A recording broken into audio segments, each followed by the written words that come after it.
गौतम बुद्ध अपने शिष्यों के साथ लगातार यात्रा पर रहते थे। उन्होंने नियम बनाया था कि मॉनसून के मौसम के दौरान उन 2.5 महीनों के लिए आप एक ही जगह पर रह सकते हैं। उन सन्यासियों और भिक्षुओं के लिए जो उनके साथ थे, एक नियम था कि आपको 2 दिन से ज्यादा किसी भी जगह पर नहीं रहना चाहिए।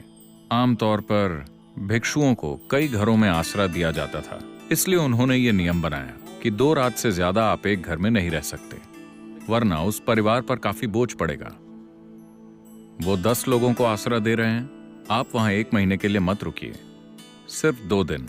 होना तो ये 1 दिन चाहिए था, लेकिन 2 इसलिए क्योंकि आप इतना लंबा सफर तय करके आए हैं, थोड़ा आराम मिल जाए।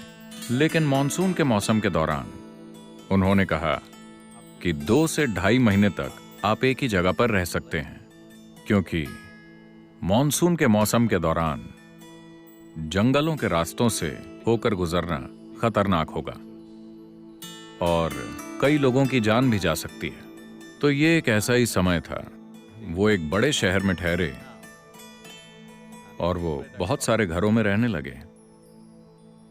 भिक्षु लोगों से भिक्षा मांगने के लिए बाहर निकले।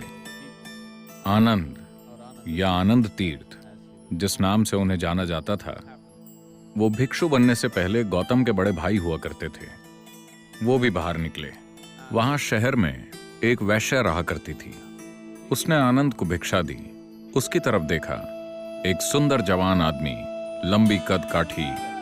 उसने कहा, मैंने सुना है कि भिक्षु कई घरों में रहने की जगह ढूंढ रहे हैं, तुम मेरे यहां आकर क्यों नहीं रहते?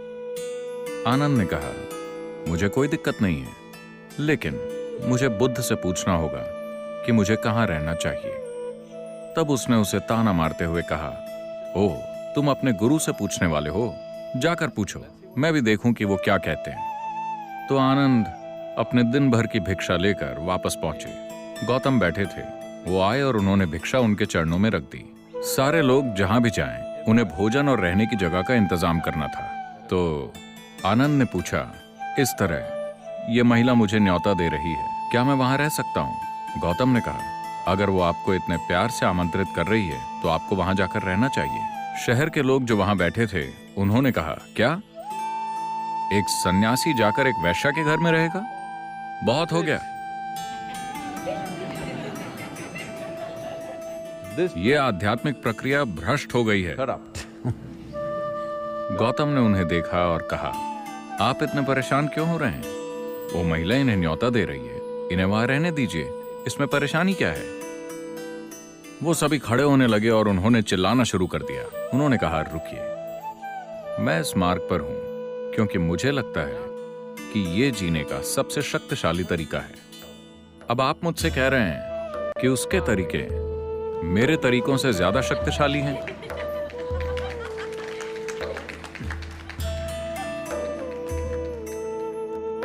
अगर यही सच है तो मैं भी जाकर उसके साथ शामिल हो जाता हूं।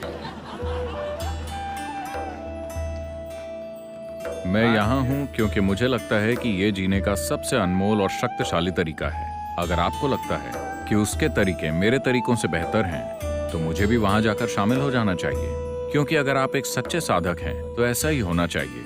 अगर आपको कहीं ज्यादा ऊंची चीज मिलती है तो आपको वहां जाना चाहिए।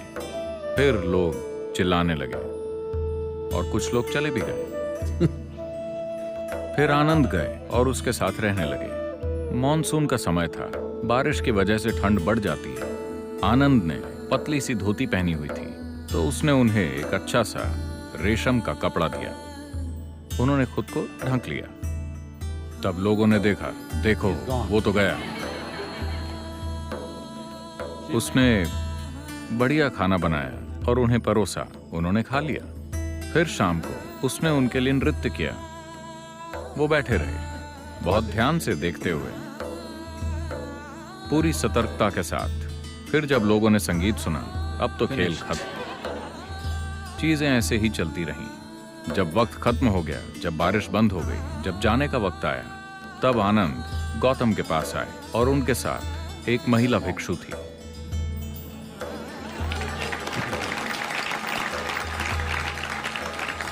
तो the power of being on the path of truth has been there. सत्य के मार्ग पर चलना हमेशा से शक्तिशाली रहा है, लेकिन कई बार ये ऊंचाइयों तक पहुंचा है पर कभी मुख्य धारा नहीं बना।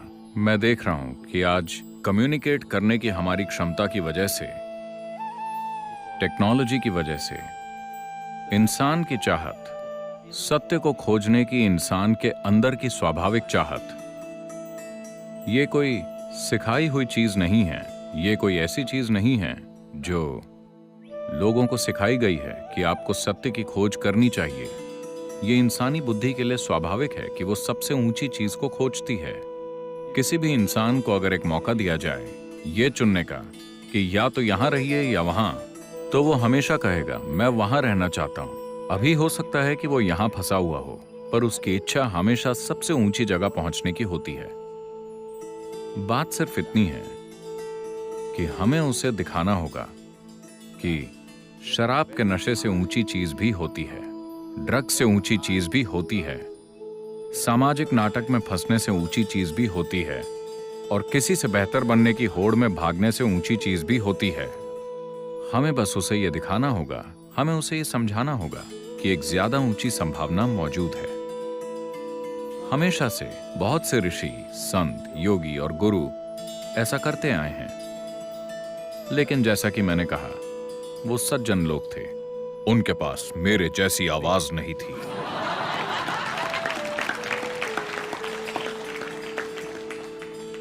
उनके पास माइक्रोफोन नहीं था। उनके पास ऐसे उपकरण नहीं थे जिनसे वो दूर किसी से बात कर सकते।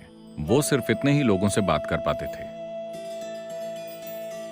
इसके बावजूद उन्होंने जबरदस्त काम किए। उस समय के हालातों में उनमें से कईयों ने कृपा और ऊर्जा के माध्यम से जबरदस्त काम किए। उन्होंने अपने आसपास के लाखों लोगों को रूपांतरित किया। उन्होंने अपने आसपास के लाखों लोगों को सत्य के मार्ग पर अग्रसर किया और सत्य की शक्ति का एहसास कराया। पर अब वक्त आ गया है जहां कम्युनिकेट करने की हमारी क्षमता इतनी बढ़ गई है कि हम सत्य को घर घर तक पहुंचा सकते हैं। हम सच को हर किसी के दिलो दिमाग तक पहुंचा सकते हैं। इससे पहले कभी यह मुमकिन नहीं था। टेक्नोलॉजी ने हमें यह सहूलियत दी है। मुझे लगता है कि यह सत्य को मुख्य धारा बनाने का सबसे अच्छा समय है। ये सच्चे बनने को, सच जानने की अभिलाषा रखने को और सच की खोज करने को इस ग्रह की सबसे बड़ी ताकत बनाने का अच्छा समय है, क्योंकि हमारे पास ऐसे साधन हैं जो पहले किसी के पास नहीं थे।